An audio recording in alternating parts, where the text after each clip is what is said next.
নমস্কার বন্ধুরা, কেমন আছেন সবাই? এসএমপি যে চ্যানেলের পক্ষ থেকে একটি নতুন ব্লগে আপনাদের স্বাগত জানাই। আজ আমরা চললাম মা মহামায়ার মন্দিরে পুজো দিতে। প্রথমে বটতলা চক কালী মন্দিরে ফুল কিনে বটতলা চক কালী মন্দিরে মায়ের কাছে পুজো দিয়ে তারপরে চললাম মা মহামায়ার মন্দিরে পুজো দিতে। কালী মন্দির মোটামুটি খালি ছিল, রাস্তায় মোটামুটি ফাঁকা। এই যাচ্ছি ভাদুতলা পার হয়ে ঠিক ডান দিকে মেন গেটের দিকে প্রবেশ করলাম। এটি হচ্ছে মহামায়ার মন্দিরের গেট। কি অপূর্ব সুন্দর, রাস্তাঘাট একদম শুনশান, বেশি লোকজন নেই। এখন তো অফ সিজন, ওই জন্য খুব একটা লোকজন নেই। সিজনে যখন পৌষ পার্বণে পুজো হয় কি 1 জানুয়ারি, তখন অনেক লোক হয়। এই রাস্তায় প্রচুর লোক তখন দেখা যায় প্রচুর, কিন্তু এখন একদম লোকজন নেই। বর্ষাকাল, তাই গাছপালা একদম সবুজ হয়ে গেছে। কি অপূর্ব সুন্দর লাগছে, একদম সবুজ পাতা বেরিয়েছে নতুন নতুন। এই যে মেন গেট মহামায়া মন্দিরে, ফাঁকা পুরো চারিদিক, বিশাল বড় মাঠ। এখানে পৌষ পার্বণে অনেক বড় মেলা বসে। হ্যাঁ, আর তারপরে ওই যে দেখা যাচ্ছে মা মহামায়া মন্দিরের মেন মন্দির, অতিথিশালা, দোকানদানি, প্রচুর দোকানদানি আছে। এই যে গর্ভগৃহের মেন গেট, এগিয়ে আমরা পরে প্রবেশ করব। এই যে ভিতরে আমরা প্রবেশ করলাম, অপূর্ব সুন্দর ভেতর। এখানে প্রথমে হচ্ছে বাবা খড়গেশ্বর বাবার মন্দির, তারপরে গর্ভগৃহ মায়ের মন্দির, রঘুনাথ বাবার মন্দির, সব ভেতরেই আছে।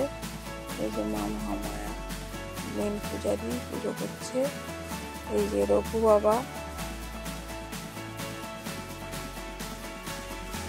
তারপরে গেলাম আমরা ভোগের গৃহে। এখানে ভোগ খাওয়া হয়, একসাথে 200-400 লোক বসে এখানে ভোগ খায়। আমাদের যদি আজকে ভোগ খাওয়ার কথা ছিল না, কিন্তু ভাগ্যের ঠাকুরের দয়া আমাদের ভোগ আজ জুটে গেল। হ্যাঁ, আজ যাক আমাদের খুব ভাগ্য ভালো ছিল, তাই আমরা ভোগ খেতে পেলাম। আমাদের রসিদ আগে থেকে কাটা ছিল না, মাত্র 60 টাকা রসিদ কেটে ওর বাবা যাই হোক ব্যবস্থা করে নিয়ে এলো। মনটা শান্তি হয়ে গেল, ভালোভাবে পুজো দিয়ে আবার ভোগও খেতে পেলাম। খুব ভালো লাগলো, মনটা শান্তি লাগলো।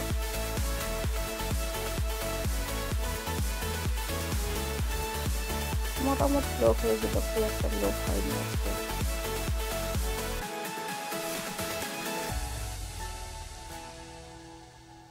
খাওয়া দাওয়া শেষ হয়ে গেল, সব গুটিয়ে পাটিয়ে পরিষ্কার পরিচ্ছন্ন করে দিয়ে ঠিক 2টোর সময় মন্দির বন্ধ হয়ে যাবে। ওই জন্য ওরাও তাড়াহুড়ো করছে, সব গুছিয়ে টুছিয়ে নিচ্ছে। এই যে ভোগ মন্দিরের পাশের জায়গাগুলো কত সুন্দর, অপূর্ব গাছপালায় ভর্তি। ভেতরটা খুব সুন্দর, এত সুন্দর সাজানো গোছানো। আজ আবার খাওয়া দাওয়ার পর দেখলাম একটি বিয়েও হচ্ছে। এমনিতেও অনেক বিয়ে হয়, আজকে দেখছি একজনেরই ওই বিয়ে হচ্ছে, দুটো দেখা যাচ্ছে বিয়ে হচ্ছে। এরপরেই মন্দির বন্ধ হয়ে যাবে, আবার ঠিক বিকেল 4টে-5টের সময় মন্দির খুলবে।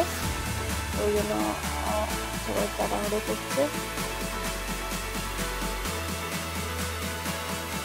মায়ের এই যে চাপা ফুলের গাছ, এই যে মায়ের মন্দির, এইখানে কল্পতরু বৃক্ষ, মন্দির, মহাদেবের মন্দির, মহাবীর মন্দির, সব ভিতরে আছে। একদম নতুন পরিষ্কার পরিচ্ছন্ন জায়গা, খুব সুন্দর, মন জুড়িয়ে যাবে শান্তিতে। দোকানদারি প্রায় বন্ধই হয়ে গেছে, কেননা 2টো বেজে গেছে। সবাই আবার বাড়িতে রেস্ট নিতে এসেছে। আবার 4টে-5টার সময় মন্দির খুলবে। বিশাল ফাঁকা মাঠ।